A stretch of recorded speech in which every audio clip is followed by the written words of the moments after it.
Thank you everyone for inviting. It's a privilege to share this story with all of you. It was spring of 2014. I was at the Pyongyang University Hospital radiology procedure room with a needle in my hand. I was supposed to be there only to observe, to prepare a curriculum for the North Korean students. Then out of the blue, Dr. Choh, the attending physician, asked me to scrub in on a case. I knew that the North Koreans were already leery of why I was there. So hoping to win their favor, I agreed. The patient had stomach cancer that had spread to the liver. The goal is to find the artery feeding the cancer and to treat it. Patients on the table, prepped and ready to go. Dr. Choh handed me the needle. I found the pulse, and I began to insert the needle. But the needle was so dull, it wouldn't go in. Dr. Choh saw my hesitation, grabbed the needle, leaned his weight into it, and forced it through. Then he asked me to catheterize the liver, the hepatic artery. Now, I've done this procedure 1,000 times back home in my practice. As I began to maneuver the catheter and the wire through the arteries, it didn't advance like it should have.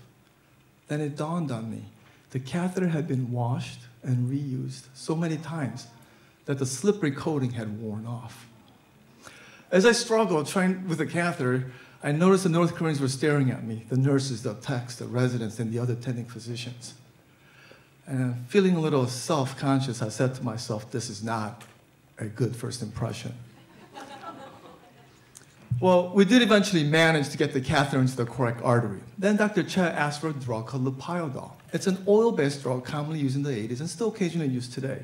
Studies have shown that if you mix this drug with a second chemotherapy drug, its efficacy is much better.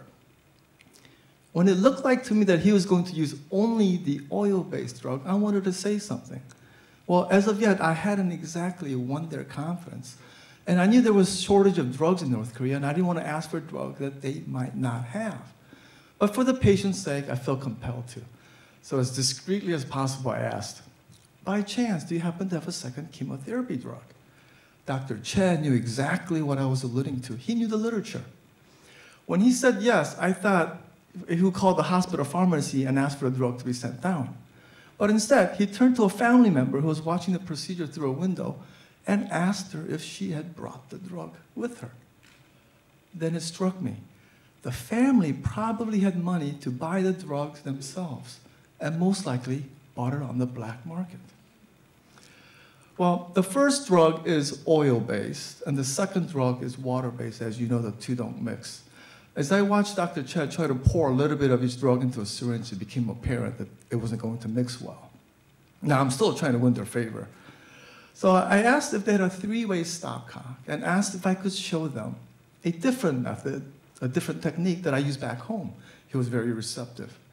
So I took first syringe, filled it halfway with the oil-based drug. Second syringe, filled it halfway with the water-based drug. Used the stopcock to connect the two together and flushed it back and forth multiple times to emulsify the drug. Then we connected it to the catheter and injected the mixture into the cancer. Now, by all means, was this a sophisticated procedure, but it broke the ice.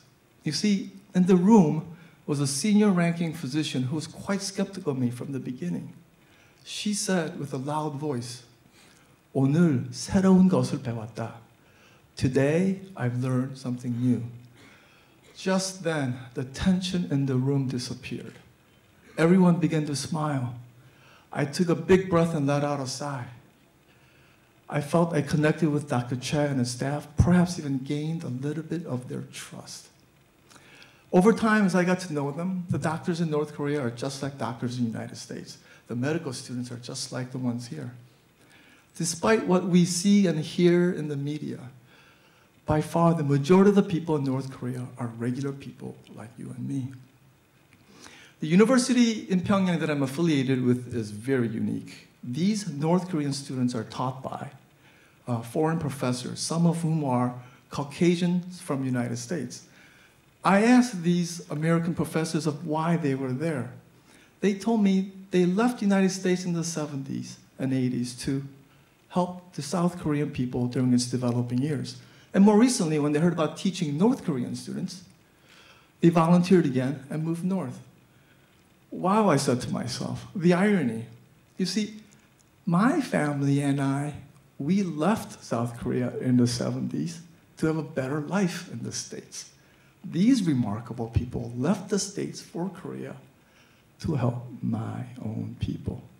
This rocked my world. After visiting North Korea, I returned home with a new purpose.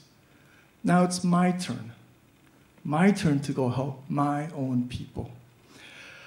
I don't want to get involved in politics, and I'll let the powers be to deal with the nuclear missile crisis or the anti-humanitarian issues or even the detainment concerns. And I'm fully aware that this is a risky part of the world to visit. But I feel compelled to go. In fact, my parents who are from North Korea are against me traveling there. They fear for my safety. But again, I feel compelled to go. So now I'm doing all I can so that we can provide them with proper medical supplies, more current medications, but more importantly, for our team to train and teach their future doctors so that they can take care of their own people. I'll be going back on my 5th trip soon, and I cannot wait to reconnect with Dr. Choh and his team. Thank you.